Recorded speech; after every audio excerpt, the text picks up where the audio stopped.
Bonjour à tous et bienvenue sur Tuto Blender. Dans ce Quick Tips, j'aimerais vous montrer une nouvelle méthode pour travailler avec vos courbes dans Blender. Une méthode plus intuitive, plus fun, sympathique disons. Donc on va se créer une petite scène, Shift A, je vais rajouter un plan qui sera donc un sol. Je vais peut-être monter un peu le cube sur ce sol, voilà, juste... et puis rajouter peut-être un cône. Lui aussi je vais le monter un peu. Voilà, on a cette scène, on est satisfait avec ça. Imaginons qu'on est en intérieur et qu'on veut rajouter des câbles dans notre scène, une chambre ou autre. C'est souvent pour cette raison qu'on va rajouter des courbes dans Blender. Donc Shift A, c'est un nouveau objet, mais pas de type mesh, de type curve. Et on va rajouter un bezier curve par exemple. Ça c'est très bien. Alors il est caché sous mon cône pour l'instant, mais si je le déplace, voilà, il est là. Là on a notre courbe de type Bézier, on peut entrer en mode édition, on voit qu'on a des manettes. Si on sélectionne, on peut faire E pour extruder et rallonger en fait la courbe, et puis travailler avec nos manettes. Avec R on peut la tourner, avec S on peut l'agrandir, la réduire, etc. Et ça nous aide à donner une forme à notre courbe qui pour l'instant est infinitésimalement petite, donc elle ne se voit pas au rendu, mais si on va dans les propriétés de la courbe qui sont ici, on peut descendre dans Geometry, et si je ne me trompe pas c'est Depth, on peut rajouter en fait un peu plus d'épaisseur à notre courbe, et là elle sera visible au rendu. Ça devient vraiment un objet qu'on peut rendre. Mais voilà, travailler avec ces différentes manettes, alors ça peut être intuitif, effectivement, on peut s'habituer rapidement à la manière de faire une forme, de donner de la forme à notre courbe, mais c'est aussi un peu long et parfois même un peu chiant lorsque ça fait longtemps qu'on fait la même chose. C'est vachement de travail pour arriver à un petit résultat, surtout que c'est pour faire des câbles, en général c'est un petit dans un coin de la pièce, etc. Et si par exemple je veux avoir mon câble qui est le long du sol, tout plat, tout plat, tout plat, et qui arrive contre mon cube, et qui monte pour aller sur le cube, j'aimerais avoir un angle bien droit ici peut-être. Vous pourriez vouloir pour avoir quelque chose qui soit arrondi, mais si jamais je veux quelque chose qui soit vraiment bien droit, collé contre mon cube, voilà, faut prendre la manette en question, à faire gaffe qu'elle soit vraiment bien à l'angle ici, changer son type, donc on fait V et on va changer le type en, je sais pas, Free par exemple, pour ensuite venir manipuler les deux points. Oups, là j'ai fait E, j'ai extrudé, pardon, G, pour manipuler les deux points et donner vraiment ce côté angulaire bien comme on veut ici. Bref, ça demande du travail et du temps. Voilà. Moi, je vais vous montrer une technique qui est un peu meilleure, donc faites attention, je suis vraiment encore en mode édition de ma courbe.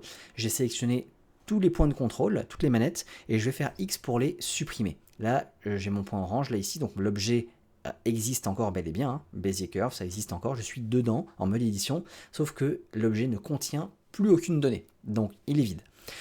Ça ne veut pas dire que je veux qu'il reste vide, moi je veux une courbe. Donc je vais me mettre avec la barre T sur la gauche ici, je vais changer d'outil et je vais me mettre sur cet outil là qui existe pour les objets de type curve, c'est l'outil Draw. Donc Draw c'est l'anglais pour dessiner. Et je vais faire attention à ce qu'en haut, dans les propriétés de mon outil, je ne sois pas sur curseur, mais je sois sur surface, c'est-à-dire la méthode sur laquelle il va projeter le dessin que je vais faire avec mon stylo. Je vais mettre en surface, et on voit aussi que mon curseur a changé. Alors là, à la limite, je peux augmenter la résolution de l'interface, mais la résolution de la souris, je peux pas. Donc la souris reste petite, et c'est vrai que ça me fait penser qu'il y avait un commentaire qui me disait d'essayer de surligner la souris. Faudrait que je regarde, j'ai oublié de le faire, de voir comment je peux surligner un peu la souris pour qu'elle soit plus visible. Bref, ma souris s'est transformée en crayon, et maintenant je peux dessiner dans ma scène, n'importe où, et je peux dessiner par-dessus mes objets, comme ici mon cône, aller sur mon cube, descendre, et lorsque je relâche, Blender a dessiner une courbe, et là je suis toujours dans la même vue, mais quand j'orbite dans ma scène, il a dessiné une courbe sur la surface. C'est pour ça que je me suis mis en mode surface ici. Donc il a essayé de détecter que il y avait un sol, qu'il y avait un cône, qu'il y avait un cube, et il m'a bien fait les changements qu'il faut. C'est-à-dire que là, l'exemple que je donnais tout à l'heure avec mon cube, pour avoir cet angle droit, là, il l'a fait. Je suis bien contre le sol, puis pouf, je suis là. Et à la limite, même si c'est pas ce que vous vouliez, et que vous vouliez le bord arrondi, vous pouvez toujours revenir dans votre changer d'outil ici, sélectionner cette manette, parce que c'est une manette normale. Tout le reste est bon, donc vous voulez le garder, mais juste ici, vous vouliez avoir quelque chose de courbe.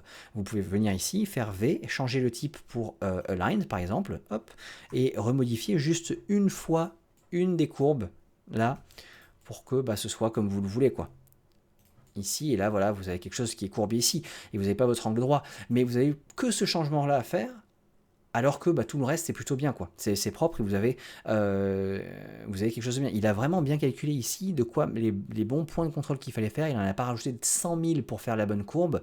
Donc c'est un très bon outil et c'est beaucoup plus intuitif de se dire voilà, je dessine mon câble par terre dans ma chambre pour aller jusqu'à la manette de PS ou etc. Donc voilà.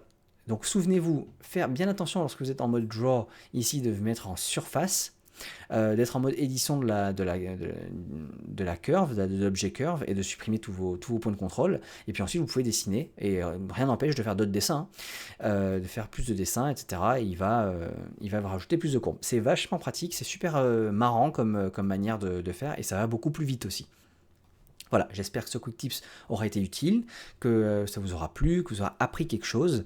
Et j'en profite pour vous demander de laisser un like si vous avez vraiment aimé le contenu. Hein, bien sûr, laissez pas un like pour rien. Et partagez, abonnez-vous si vous n'êtes pas abonné. Tout ça permet bien sûr de m'aider, hein, d'aider la chaîne à grandir un peu, à être mieux référencée. Enfin, ça envoie des signaux à Google pour dire ok, cette chaîne a du contenu de qualité, mettez en avant un peu plus ces vidéos.